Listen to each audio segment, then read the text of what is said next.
Voilà, gloire à Dieu. Merci, Pasteur David. L'invitation, eh bien, je suis content. Nous, on est content de vous voir après un petit moment d'absence. C'est vrai qu'on est vite passé en été. On vous a vu certains parmi vous quand on est passé en été, juste un mardi soir. Et puis, on a pu passer aussi Saint-Chamond récemment et on a vu que le locaux est un peu amélioré, élargi. Et voilà, on a quand même entendu des bonnes nouvelles de Givors et on se réjouit. Dieu est fidèle, il fait son œuvre et il place des personnes comme il veut. Alléluia. Merci Seigneur. Comme le pasteur David vous a dit que voilà que vous avez entendu parler que nous on va partir donc au Vietnam 1er septembre et donc c'est pas un nouveau projet. Ben, il y a 31 ou 32 ans, j'étais en études en échange en Angleterre et puis dans ce pays, moi j'étais jeune chrétien encore, 3 ans, depuis 3 ans que j'étais converti. Et moi j'ai une parole que voilà, qu'on va te déraciner tout ce que tu connais, tu es toute seule là-bas et toi tu chercheras le Seigneur. Et voilà, c'est vrai que quand je suis arrivé en Angleterre, et bon, tout était nouveau, je ne connaissais rien de personne absolument. Mais je trouvais une petite église à côté. Et donc, moi, j'avais une demande particulière au Seigneur et j'ai prié, Seigneur, moi, je veux ça, et je veux ça, et je veux ça. Et quand je rentrais le soir dans la réunion de prière, euh, une dame commence à prophétiser, non, non, non, c'est que tu demandes, Seigneur, je ne te le donne pas. Mais toi, après, il a commencé à citer H. Jabitrin, tu monteras sur la montagne, tu construiras un hôtel. Parce que, ça y est, c'était pour moi, parce que merci Seigneur, tu m'as répondu clair et net. Et pendant cette année, j'ai cherché le Seigneur. Et mon Seigneur a mis en contact avec Marie-Laure. On s'est connus après cette année, on s'est mariés. Et le pays de Vietnam est venu sur mon cœur, sans savoir beaucoup plus. Et j'avais juste cette idée que peut-être un jour, on ira. Et j'ai fait une première visite en année 2000. Et bon, c'est mal passé et j'ai rayé. C'est parce que, bon, c'était pas pour moi, mais j'ai continué à aller en Asie. Et Asie est resté sur mon cœur. Et donc, maintenant, on a fait un voyage de noces à 30 ans. Et j'ai dit à Marie-Laure, maintenant je t'emmène au Vietnam, sans aucune pensée que j'aille travailler là. Mais gloire à Dieu, Dieu a ouvert les portes miraculeusement. Et on a compris que peut-être c'est le moment. Et l'action missionnaire était très réactive. Et ils ont soutenu nous à 100%. Et que voilà, allez-y, si vous sentez, voilà, c'est le moment. Et Dieu a ouvert toutes les portes. Merci Seigneur et merci pour les prières, bien sûr, qui nous ont soutenus. Voilà, merci Seigneur. Donc, je voudrais ouvrir la parole de Dieu dans le Luc chapitre 6, à partir du verset 47, en verset 3 versets, une parabole assez connue. Alléluia. Je vous montrerai à qui est semblable tout homme qui vient à moi, entend mes paroles et les met en pratique. Il est semblable à un homme qui, bâtissant une maison, a creusé profondément et a posé le fondement sur le roc. Une inondation est venue et le torrent s'est jeté contre cette maison sans pouvoir l'ébranler parce qu'elle était bien bâtie. Mais celui qui entend et ne met pas en pratique est semblable à un homme qui a bâti une maison sur la terre sans fondement. Le torrent s'est jeté contre elle, aussitôt elle est tombée et la ruine de cette maison était grande. Amen. On dirait que le Seigneur met un choix devant nous ce matin. Il y a deux maisons, deux constructions, deux fondements. Bon, apparemment, deux choix différents qui peuvent être le nôtre. Et bon, on dirait que ce n'est pas difficile de choisir. Et c'est pas difficile de choisir. Mais bon, il demande quelques efforts, le premier. Et donc, d'abord, tout homme, cette maison et sa construction, ça correspond à un homme, une femme qui est venue à Jésus. Une femme qui est venue à Jésus pour entendre l'évangile, mais qui a accepté l'évangile, qui est venue à Jésus. Et c'est vrai que c'est déjà bien de venir et avoir une révélation de la personne de Jésus. Ce qui est pour nous, ce qui est pour tout le monde. Il est le Messie, il est le Sauveur, il est le seul chemin, il est la seule vérité et la vie. Et quand nous parlons de cette vie, le Nouveau Testament utilise un mot qui s'appelle Zoé. Zoé. Bon, vous avez entendu parler, la vérité et la vie. Et connaître, bien, pour venir à Jésus, des fois, il faut connaître sa propre misère et son besoin de pardon, son besoin de la liberté, et bien sûr, avoir soif, quelque chose, pour venir à Jésus. Et c'est de connaître, d'avoir besoin besoin de vivre et une source qui satisfait son existence. Des fois, on a tout, mais on dirait qu'on n'a pas tout. On dirait qu'il y a quelque chose qui manque. Et ça nous pousse à Jésus. Et voilà, merci Seigneur, on a trouvé la satisfaction dans sa personne et ce qu'il nous offre. Donc, cette raison, la réponse est Jésus. Il a dit que venez à moi, vous tous qui êtes fatigués et exercés, je vous donnerai le repos, ce qui nous manquait. Et aussi, venez à moi, tous qui avaient soif. C'est Jésus qui a dit ces paroles. Et vous êtes venus. Vous êtes venus, je ne sais pas tous, mais une grande partie, vous êtes venus à Jésus. Et alors, le salut, bien sûr, le salut, la vie éternelle consiste à venir et bien sûr, de garder la foi. Garder ce trésor que Jésus nous a communiqué jusqu'au bout. Malheureusement, on voit autour de nous certaines personnes, ils ne veulent pas venir à Jésus.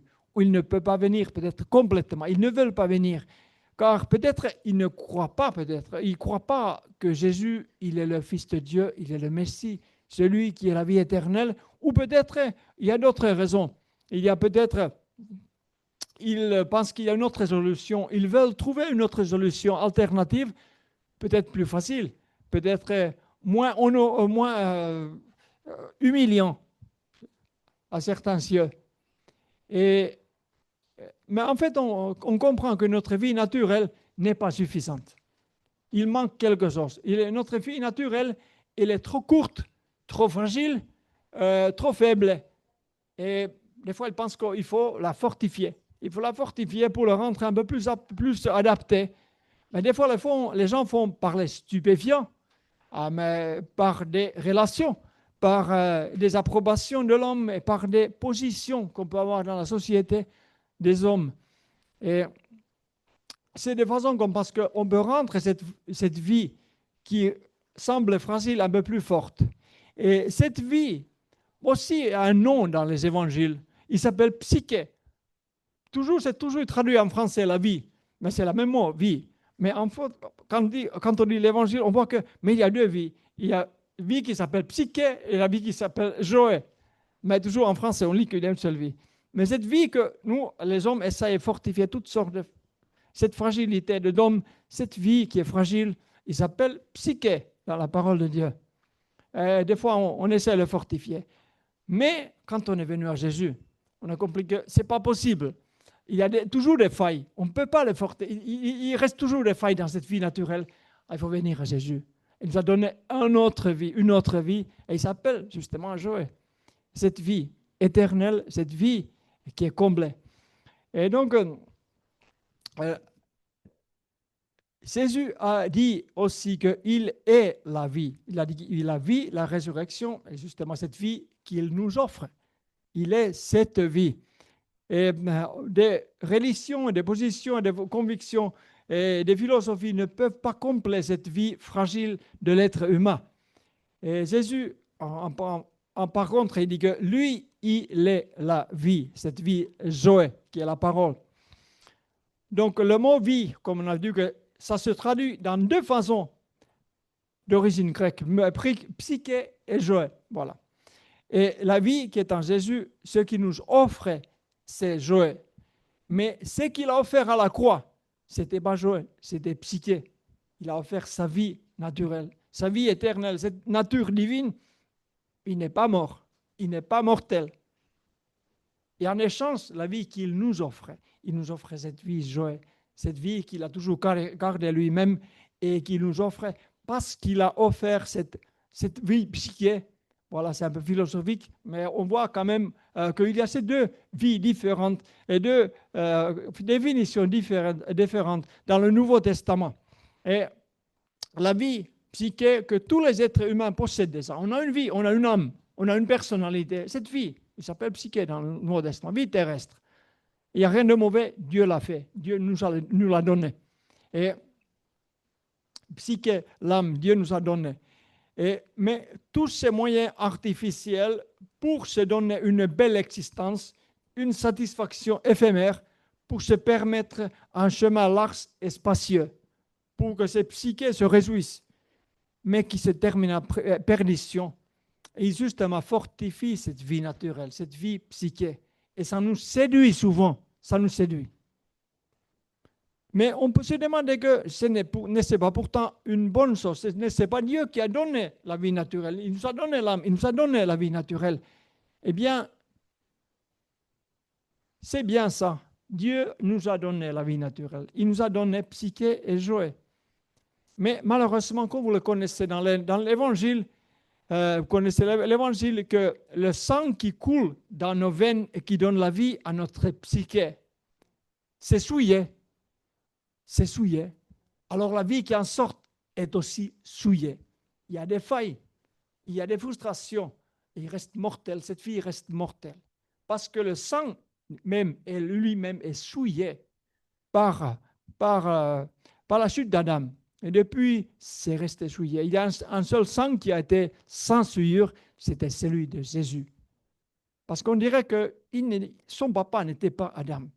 Son papa est Dieu. Et son papa, on dirait que cet ADN, ça vient quelque part du père. Son père, et donc Jésus a vécu une vie différente. Mais le sang qui coule, nos veines ont été souillées. Alors la vie psychique est aussi une vie souillée. Et Dieu a ordonné que ce sang doit être offert sur l'autel par Moïse. Il a dit que sans effusion de sang, il n'y a pas de pardon, il n'y a pas de changement, il n'y a pas de transformation, il n'y a pas de vie éternelle. Sans effusion de sang. Et celui qui a offert ce sang, c'est Jésus. C'est Jésus. Pour la rédemption de nos souillures. Il a offert sur l'autel, sur la croix. Et alors la solution pour nos fragilités, dans la fragilité pour ce vie psychique, se trouve en Jésus. Et dans la vie qu'il a offert sur la croix. Et la vie qu'il nous offre en retour, c'est joie. Il n'y a pas de frustration, il n'y a pas de crainte, il n'y a pas de tremblement, il n'y a pas de maladie dans cette vie joie. On a chanté un cantique, voilà, qui dit il a libéré de mes craintes. Comment il a fait? Parce que dans le psyché, il y a beaucoup de craintes. Mais dans le joie, il n'y a aucune crainte. Jésus que je ne vous ai pas donné un esprit de crainte ou esprit de timidité, mais un esprit de force, amour. Voilà. Et cette vie, c'est dans l'esprit. Cette vie, joie, est animée par l'esprit de Dieu.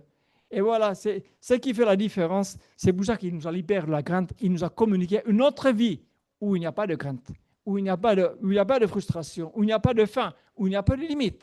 La vie de l'esprit. Parce que l'esprit de Dieu est Dieu. Le Saint-Esprit est Dieu. Et alors, pour profiter de cela, bien sûr, il faut venir à Jésus. Et Jésus dit cette parabole à ceux qui sont venus à Jésus.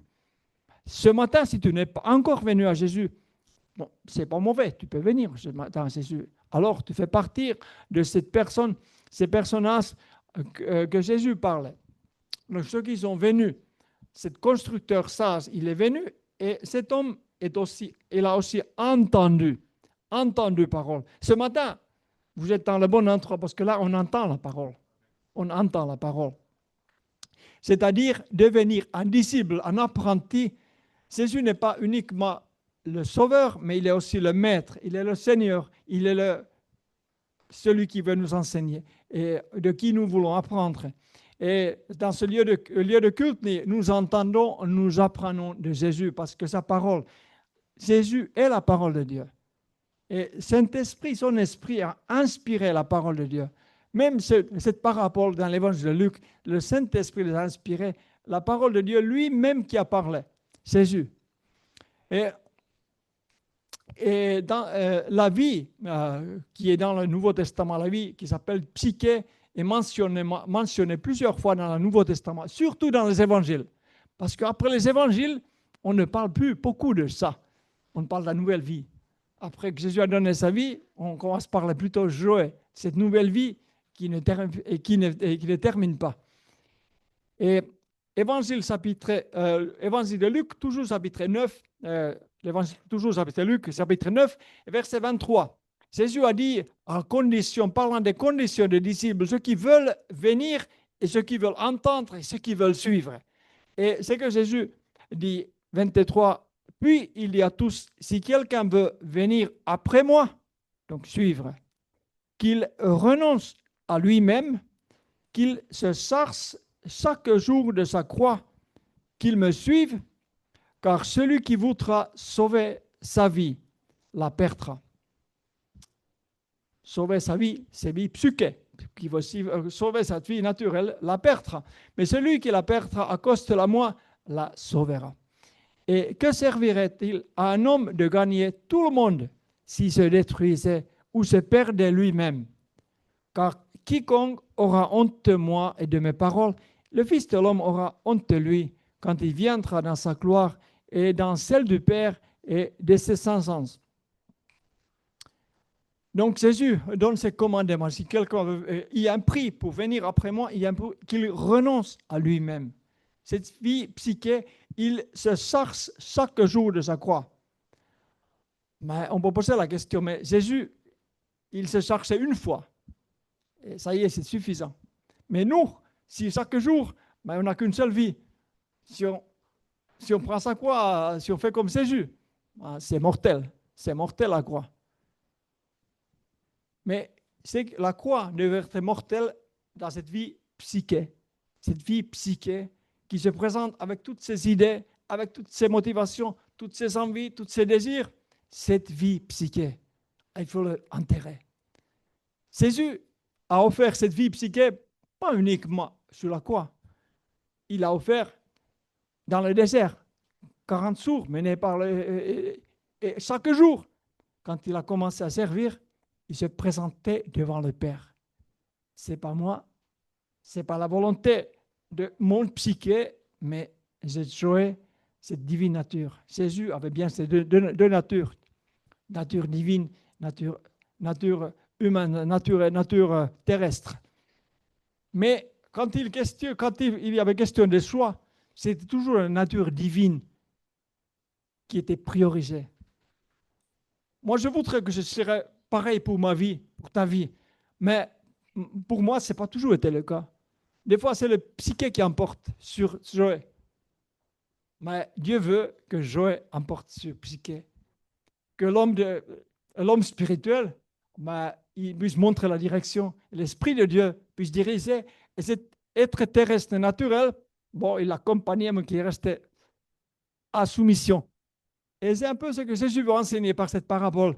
Voilà. Celui qui voudra sauver sa vie la perdra. Et celui qui la perdra à cause de moi la sauvera. Il y a des philosophies, des religions qui font tout pour perdre cette vie psyché, cette vie naturelle. Ils vont croiser les bras, ils vont marcher sur le charbon et ils se font mal mais ce n'est pas question de perdre, c'est pour question de choisir. Il y a deux choix. La vie de l'esprit ou vie de terrestre, vie de l'homme. Mais si on n'a pas de vie de l'esprit, on ne peut pas choisir. Donc Jésus parle à les disciples qui ont reçu la vie joie. Mais si tu n'as pas encore reçu l'esprit, si tu n'as pas reçu Jésus, si tu n'es pas encore venu à Jésus, tu ne peux pas appliquer ça. Sinon, c'est l'abusisme. Tu vas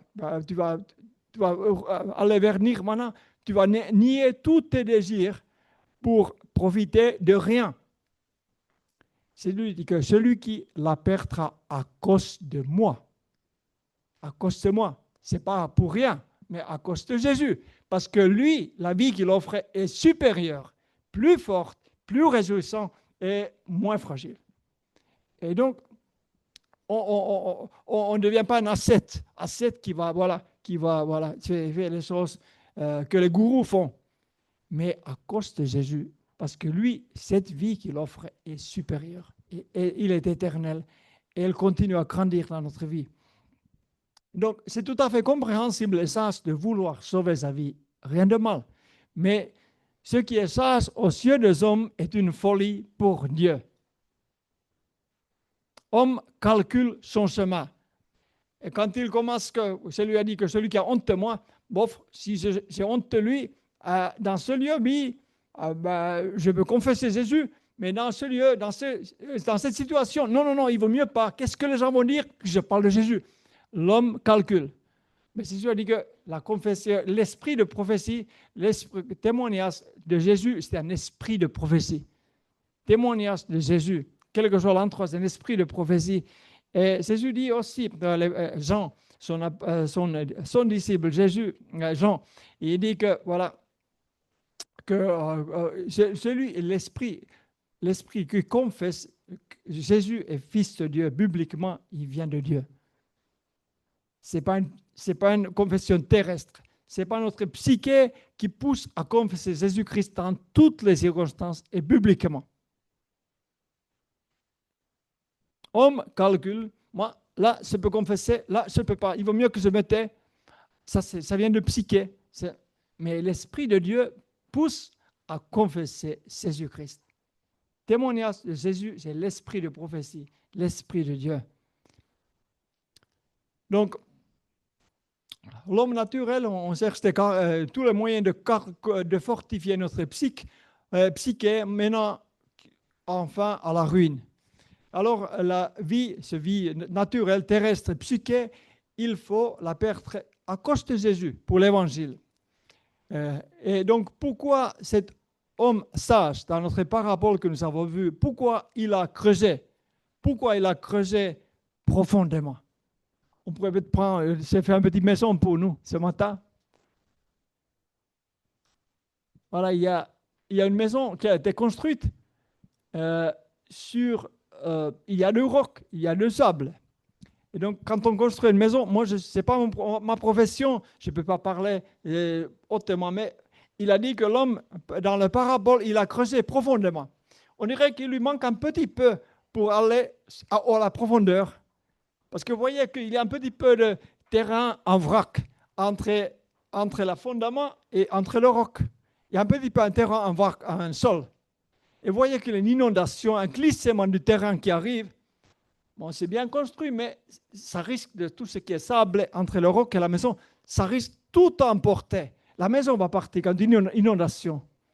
Et c'est quoi une inondation? Ça peut être une déception. Une déception. Un mauvais coup dans la vie, ou ça peut être plus grave, une guerre, une maladie, et une mauvaise attente qui n'est pas accomplie. Voilà, la maison va être déplacée, emportée. Mais s'il avait creusé profondément et la maison était collée sur le roc, la sable est à côté, il peut partir, mais la maison reste collée sur le roc. Et c'est parce que Jésus a voulu parler, qu'il veut que nos maisons soient collées, attachées à lui. Parce que dans la parabole, roc, c'est Jésus. C'est sa parole. Roc, rocher des siècles, c'est Jésus. Et sa parole, c'est roc. Et la maison, par contre, c'est nous. Toi et moi, nous sommes la maison. La maison de Dieu, le temple du Saint-Esprit, comme dit la parole de Dieu. Et pour que ce soit le temple du Saint-Esprit, il faut qu'il soit attaché au roc. Jésus, il a parlé aussi des vignes et des branches. Ça veut dire que lui, il est le cep et nous sommes des branches. Mais si on n'est pas collé, si la branche n'est pas collée au cep, mais la vie ne peut pas couler. La sève ne peut pas venir sur les branches. Et on voit aussi ici, si on appelle cet attachement au roc, il est le fondament, solide fondament, Jésus. C'est en lui que nous posons nos vies. Et alors, des choses risquent de nous emporter un peu facilement. Et puis après, il a dit aussi, voilà, qu'après, il a bien réalisé, creuser profondément, voilà, aller jusqu'au roc. Voilà que les billets, ils vont jusqu'au roc. Mais dans le roc, il y a deux fonctions dans la parole de Dieu. Dans l'Ancien Testament particulièrement, voyons, roc a aussi fourni de l'eau. Roc a donné l'eau. Moïse a frappé la montagne et le peuple assoiffé a pu boire. Ils ont pu se désaltérer. Donc c'est vrai qu'en même temps que nous sommes attachés au roc, nous sommes aussi désaltérés. Et donc, c'est cette image qui vient de cette parabole. Et nous voulons creuser, nous voulons enlever cette sable ou quoi que ce soit qui nous sépare du roc. Et là, c'était un terrain en vrac. Et souvent, se pourrait voir que ce sont aspiration de cette vie psyché qui veut nous séparer de vie joie. Et ce sont de ces sables qu'on se pose sur les sentiments. On continue de construire sur la vie et sur les sentiments, des fois sur les expériences, mais il faut le construire sur la parole, sur Jésus. Ce qui vient sort de cette parabole, c'est que Jésus met devant nous. Alors cet homme sage a creusé profondément. Il voulait enlever le sable, le terrain en vrac, pour arriver jusqu'au roc. Il voulait enlever ses propres plats, ses propres idées, pour diriger sa vie. Et bien sûr, le but que la maison soit attachée au roc fermement. Et il a compris que la vie psyché n'est pas destinée à être renforcée, mais enlevée. Jésus a dit que crucifiée. Pour que la vie joie se manifeste, on soit attaché à Jésus fermement. Et cette poussière qui était dans l'image, ou ce terrain qui reste entre le fondament et le roc, présente donc un vrai danger, la vie psyché. Il faut avoir la vie psyché, mais pour diriger notre vie, ce n'est pas compatible. Il faut la vie de l'esprit. Il faut jouer, animé par l'esprit, pour diriger notre vie, pour se poser. Et donc, le psyché peut être présente, et est souvent présente dans la vie chrétienne. Il peut même animer les activités de l'Église. Psyché, des sources naturelles, des sources des sentiments, des idées. Mais ça présente un danger pour une chrétienne. Ça ne peut pas être un fondament. Il ne peut pas animer, il ne peut pas, parce qu'il n'est pas solide. On a déjà dit dès le début que la vie psyché est fragile, il est faible, il n'est pas solide. Mais la vie joie, la vie de Dieu, celui que Jésus nous offre, elle est solide. On peut compter sur cette vie parce que ça vient de Dieu. Et c'est donc ce terrain en vrac qui sépare la maison du roc. Et Jésus-Christ est le roc et nous sommes la maison de Dieu. Et la vie sentimentale, naturelle et ses jouissances, enfin, nous séparent de Christ si on compte sur eux. Les amitiés cachées avec du monde et l'argent comme le seul moyen de subsistance, les sentiments ne résistent pas à la tempête. Ils ne résistent pas à la tempête. Et on voit que des fois, on fait des compromis qui sont coûteux. Ananias et Saphira, quand il a dit que voilà, moi je fais confiance, quand je m'approche de Dieu, à moitié du prix, c'est pour Dieu. Et puis faire une belle impression à l'église que voilà, regardez, moi je suis un homme fidèle, je donne tout à Dieu. Bon, c'était moitié. Moi, c'était pas mauvais de donner moitié à Dieu, c'est digne. Mais il fallait quand même déclarer c'est la moitié. Mais déclarer moitié, déclarer tout, donner moitié, c'est une mensonge, une hypocrisie. Et ça a été coûteux. Ça ne tenait pas devant la face de Dieu. Et des fois, on a des choses comme ça dans notre vie. Et c'est pour ça qu'il faut creuser. Il faut creuser. Il faut enlever ces choses-là. Dieu va, par son esprit, il nous révèle. Il nous aide à creuser. Parce qu'on est venu à Jésus. Et il est là seulement. Il n'est pas seulement un roc, mais il est aussi l'eau qui sort du rocher. L'Esprit de Dieu qui nous aide à avancer, qui nous aide à creuser, enlever les obstacles, nous sanctifier pour aller plus en profondeur avec Jésus. Luc chapitre 12 et verset 22. Jésus dit ensuite à ses disciples, « C'est pourquoi je vous dis, ne vous inquiétez pas pour votre vie. Ce que vous mangerez, ni pour votre corps, de quoi vous serez vêtus. La vie est plus que la nourriture et le corps plus que le vêtement. » Parlant de vie psyché, naturelle. Parce qu'il faut inquiéter, il faut se soucier de joie, il faut le nourrir. Il faut le nourrir, cette vie joie, parce qu'elle est belle. Elle est belle. Donc, le roc résiste à la tempête, et alors, notre attachement au roc, sur la parole de Dieu, sur la personne de Jésus-Christ. Alors, entendre la pensée de Dieu, la pensée de la parole de Dieu, et orienter sa vie vers lui et renoncer la vie psychique chaque jour selon le modèle de Jésus, selon l'appel de Jésus, qui a donné sa vie naturelle, psychique, pour ses amis, tout en gardant sa vie joie. Bon, c'est les concepts qui sont dans le Nouveau Testament. Et la vie joie et la vie psychique s'opposent. Ils ne sont pas en accord toujours. Donc, il faut faire le choix. Quand ils ne sont pas d'accord, il faut faire le choix. Si on peut se réjouir naturellement dans la parole de Dieu, dans la volonté de Dieu, c'est pas mal. Mais s'il y a une opposition, il faut choisir la vie de Dieu. La vie animée par l'Esprit de Dieu. Et Jésus a montré un exemple quand il était, avant de monter sur la croix, il était à Gethsemane. Vous avez entendu bien souvent, il a combattu. Il n'a pas seulement combattu dans le désert, il a combattu dans le Gethsemane. Il y avait un combat. Sa vie naturelle, bien sûr, on veut vivre, on veut se réjouir, mais lui, il devait faire un choix. Est-ce qu'il voulait offrir cette vie naturelle pour nous communiquer une vie surnaturelle, cette vie joie? Et il a choisi de suivre le chemin de son Père, le chemin de Dieu, le chemin destiné pour lui. C'est pour cela qu'il est descendu du ciel pour donner sa vie naturelle sur la croix, pour nous remédier et pour nous purifier et pour nous communiquer une vie qui ne finit pas. Et Jésus, il a fait un choix. Il t'a choisi. Il m'a choisi. Quand il a dit oui, je veux bien boire cette coupe, il a dit que je veux bien avoir toi et moi comme ses amis, comme ses rachetés, et comme nous avec lui pour l'éternité. Et c'est pour ça que nous voulons annoncer l'évangile, parce que Dieu veut avoir des amis. Dieu n'a pas créé des hommes et des femmes pour l'envoyer dans l'enfer. Il l'a envoyé pour les avoir avec lui.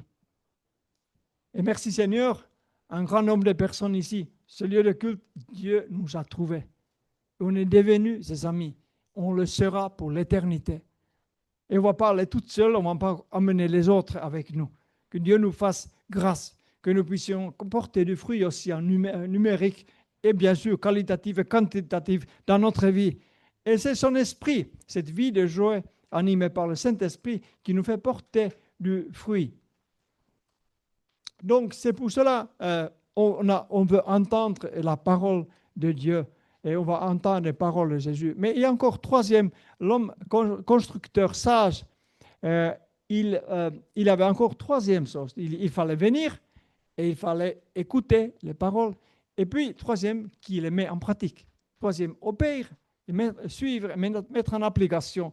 Alors on sera comme un constructeur sage. Donc, ces trois choses, il fallait remplir pour que sa maison soit stable. C'est ce que Jésus a mis. Donc, obéir à suivre, comme on a vu, la vie, joie, c'est la vie de l'esprit. La vie selon Saint-Esprit, selon l'esprit. Vie, joie, qui est aussi vie éternelle. Jean chapitre 6, verset 32, il est écrit « Mon Père vous donne le vrai pain du ciel. » C'est parce que vous êtes d'accord que le pain, c'est pour nourrir la vie. Car le pain de Dieu, c'est celui qui descend du ciel et qui donne la vie au monde.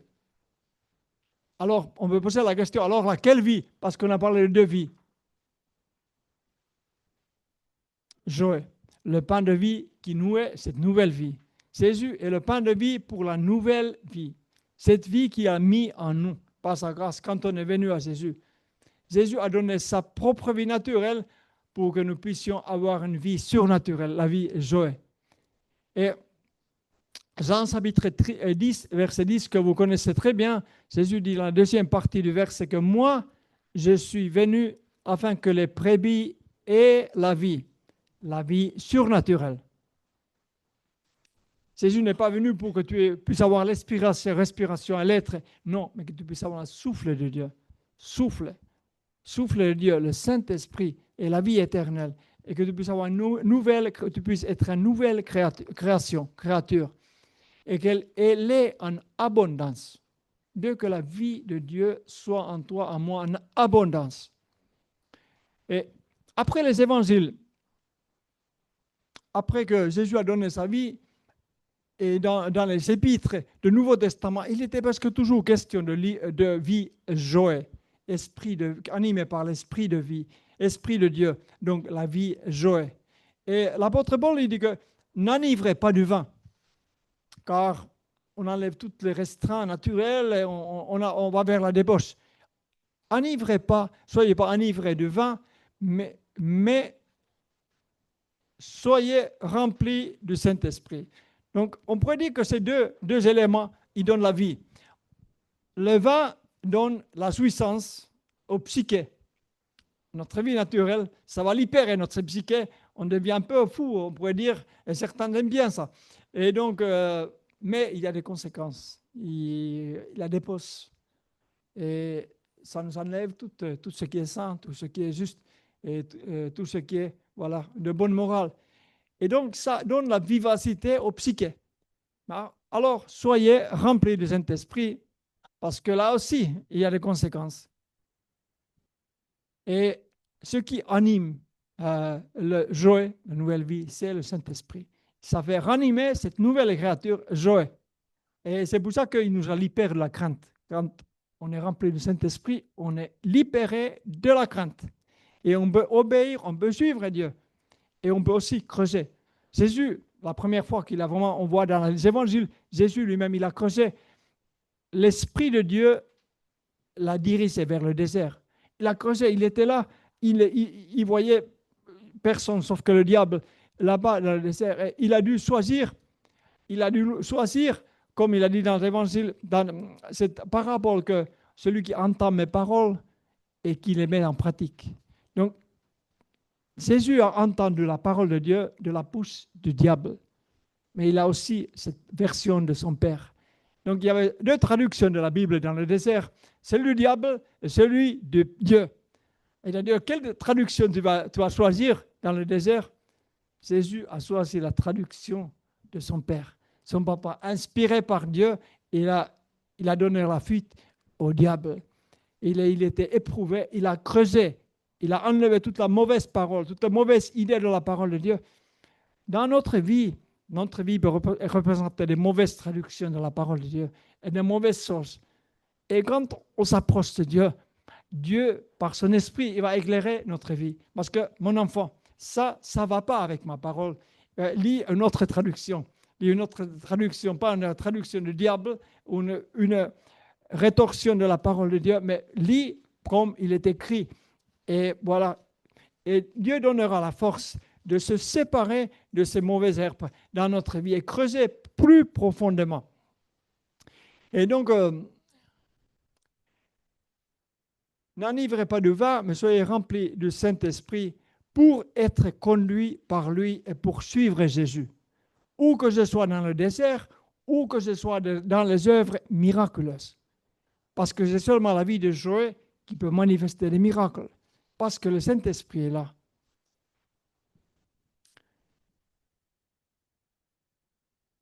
Et des fois, dans la vie de l'enfant de Dieu, pour suivre Jésus, ça peut nous amener aussi à la croix. Ça peut amener la difficulté. Mais où que ce soit, on veut être rempli du Saint-Esprit pour être préparé de tout ce que Dieu a prévu pour toi et pour moi. Parce qu'il a un plan parfait pour chacun de nous. Il veut surtout que nous soyons ses témoins, quel que soit le contexte, quelles que soient les différentes situations par lesquelles nous passons, où nous habitons, dans notre lieu de travail, dans le lieu d'études.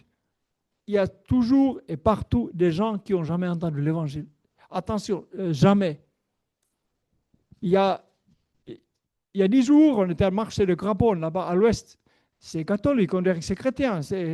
Mais sauf on a rencontré un couple qui n'avait jamais entendu parler de Jésus. Parce que bon, ça existe comme ici, ou comme on a au Vietnam, ou qu'on a en Afrique, ou qu'on a en France. Il y a des personnes, des populations qui traînent autour de nous, qui ne savent rien, qui n'ont pas accès à cette vie parce qu'ils n'ont pas entendu l'Évangile. Et c'est pour ça que Dieu veut que tous entendent la parole de Dieu. Et c'est pour ça que Dieu veut nous remplir du Saint-Esprit, pour que nous ne soyons pas des calculatrices, que là, ça ne peut pas. Et je dégonfle parce que ça peut tourner mal, mais que nous soyons courageux et gonflés En son nom, nous parlons ce que nous avons reçu, ce que nous avons vécu. Et que l'Église soit une phare dans ce monde perdu. Et soyons remplis du Saint-Esprit pour être conduits par lui, pour suivre Jésus. Romains chapitre 8, verset 14. Car tous ceux qui sont conduits par l'Esprit de Dieu sont fils de Dieu. Tous les enfants de Dieu ne sont pas conduits par le Saint-Esprit, malheureusement, mais ils sont quand même des enfants de Dieu. Ils sont conduits des fois par psyché, mais pour être conduit par le Saint-Esprit, il faut être enfant de Dieu. Il faut l'être. Et puis, il faut avoir accès à la vie de joie. Il faut être rempli du Saint-Esprit pour que cette vie soit en abondance en nous. Tous les enfants de Dieu ont joie, une vie nouvelle. Ils ont l'Esprit de Dieu. Mais pour avoir une vie en abondance, il faut être rempli, baptisé du Saint-Esprit. Il y a une petite différence. Et l'ennemi de nos hommes fait tout pour nous séparer de cette vie abondante, pour rester infructueux, pour être agité par la vie inférieure, sentimentale, psyché, qui des fois va à gauche, des fois à droite, et dès qu'il y a une petite déception, petite malentendu, il se braque. Mais l'Esprit de Dieu n'est pas comme ça. La vie de l'Esprit n'est pas comme ça. Et l'ennemi fait tout pour nous séparer la vie abondante, pour que nous puissions vraiment être attachés au roc, comme cet homme sage, architecte sage. Mais dans la vie de Jésus, comme on a vu dans le désert, Jésus a creusé, et quand il est descendu du désert, descendu de la montagne, il a commencé à vivre un ministère miraculeux, il a dit qu'il a été conduit par le Saint-Esprit dans le désert, mais il est venu par la puissance de l'Esprit, parce qu'après ce temps de jeûne, il n'avait plus de puissance, l'homme n'avait plus de puissance, mais l'Esprit était là, et les anges ont soutenu, on dit. Et Moïse aussi, c'est un homme de Dieu. Dieu l'a appelé, Dieu avait un plan pour sa vie, mais sauf qu'il a voulu entrer dans le plan en utilisant psyché, la vie naturelle, coup de poing. Et donc, ça n'a pas abouti, ça n'a pas fait l'effet. Et il a dû fuir dans le désert pendant 40 ans. C'est vrai que Jésus a pu épuiser cette force psyché dans 40 jours. Et c'est pour toujours. Moïse, il lui a pris 40 ans. Et ce n'est pas pour toujours. Il est revenu en arrière, en Mériba, quand il a perdu ses nerfs, il a perdu sa calme devant le peuple de Dieu. Le psyché a continué encore à manifester. Mais en tout cas, Dieu permet ces temps pour que nous puissions creuser dans la vie de l'Esprit. Et que Jésus puisse nous utiliser, chacun de nous. Il y a un plan pour chacun de nous. Et au temps d'Isaac, pour terminer avec cette petite parabole, au temps d'Isaac, les Philistins, c'est un peuple ennemi. On dit que l'ennemi veut nous résister pour que nous n'ayons pas l'accès, nous perdions l'accès au roc qui donne la vie. Les Philistins venaient régulièrement remplir les puits que Jacob ou Abraham avait creusés. Et Isaac, ils avaient déjà creusé, il les a remplis par la poussière. Donc c'est un terrain en vrac qui était dedans, qui a séparé notre maison de roc dans la parabole. Mais ce qui a fait pour Isaac, il n'avait plus d'accès à l'eau. Parce que puis était rempli de la poussière, terrain en vrac, et puis il fallait creuser de nouveau, creuser profondément pour Isaac, pour avoir l'accès de l'eau. Et ça nous montre que cet homme, Isaac, il a compris aussi la nécessité, il a compris l'importance de l'eau dans la vie. Nous aussi, un enfant de Dieu, nous devons comprendre que nous avons besoin du Saint-Esprit. Nous avons besoin d'accès à la personne du Saint-Esprit, souvent parlant de l'eau. Jésus a parlé du Saint-Esprit, parlant de l'eau. Venez à moi qui vous avez soif, je vous donne l'eau vive. Et le roc a deux fonctions. Dans la parabole, c'est un fondement. Et dans l'Ancien Testament, c'est une source d'eau vive. Et Isaac a compris la nécessité de l'eau, et cet homme constructeur sage, il a compris le besoin du fondement. Il connaissait son besoin, et son besoin d'être attaché au rocher, attaché à Jésus. Et ce matin, on va parler plus loin, mais est-ce que nous connaissons notre besoin ce matin? Est-ce que toi, tu connais ton besoin? D'abord, la première question par rapport, la première partie, c'est de venir à Jésus. Est-ce que tu es venu à Jésus? Est-ce que tu as reçu la vie éternelle, Joël? Et puis, pour entendre, pour creuser, pour appliquer la parole, est-ce que peut-être tu te sens que voilà, bof, ce n'est pas tout à fait ça. Il faut se repentir. Dieu nous a donné la repentance pour la vie. Pour la vie. Gloire à Dieu. Et se désaltérer. S'attacher à Jésus pour avoir de quoi se désaltérer. Pour quoi boire. Se décider. Ou peut-être, je ne sais pas quel est ta besoin ce matin. Est-ce que tu as besoin d'être guéri? Jésus, il est divin. Il est puissant aussi pour guérir. On va lire, on va prier. Je vais vous rappeler ces quelques questions que si tu as besoin de son secours, par son esprit, il est là. Il est pour te soutenir, pour secourir. Si tu as besoin de venir à Jésus ce matin, si tu as besoin de te repentir, de s'attacher à lui, peut-être on va prier tous ensemble. Gloire à Dieu. Seigneur, merci. Toi, tu es souverain bien, tu es venu pour nous trouver, pour nous chercher, Jésus. Et ce matin, c'est toi, ta personne que nous voulons honorer dans ce lieu, Jésus. Merci parce que tu as envoyé ton esprit, Jésus, pour nous diriger, pour nous fortifier, Jésus. Et je veux prier particulièrement qui a besoin peut-être une personne qui n'est jamais encore venue à Jésus, franchement, ouvertement. Jésus, que ce matin, il puisse le faire. Et peut-être une personne qui a besoin de rectifier quelque chose, se repentir, Seigneur. Donne-lui cette grâce qu'il puisse reconnaître ta parole sur sa vie, Seigneur Jésus. Et c'est ton autorité, Jésus. Celui qui a besoin de mettre ses psychés à côté, ne donner plus sa place à l'esprit. Vie de l'esprit, Jésus. Et celui qui a besoin d'être rempli du Saint-Esprit, Jésus, c'est ton œuvre. C'est toi qui remplis, c'est toi qui baptises. Jésus, tout vient de toi, Jésus. C'est toi qui guéris aussi, Jésus. Et quand nous sommes dans la prière, est-ce que je peux demander, est-ce qu'il y a une personne qui veut se manifester ce matin, que je veux particulièrement que tu pries pour moi ce matin? Tu peux peut-être lever ta main. Et nous voyons que Dieu est là pour te voir, pour secourir. Voilà, s'il y a une personne, voilà, je vois une main, une deuxième main qui se lève. Voilà, vraiment que, voilà, il y a plusieurs mains. Que Dieu vous a vu et il honore votre décision. Il honore ce que vous faites devant lui. Gloire à Dieu. Seigneur, tu as vu ces plusieurs mains, Seigneur. Tu vois la raison qui est derrière cette main levée. Et Seigneur, merci parce que toi, ce main est levé vers toi. Jésus, c'est toi qui secours. C'est toi qui retire des grandes eaux. Toi qui accordes la puissance pour avancer, pour aller plus loin avec toi, Seigneur Jésus. Être rempli du Saint-Esprit, recevoir la guérison au nom de Jésus.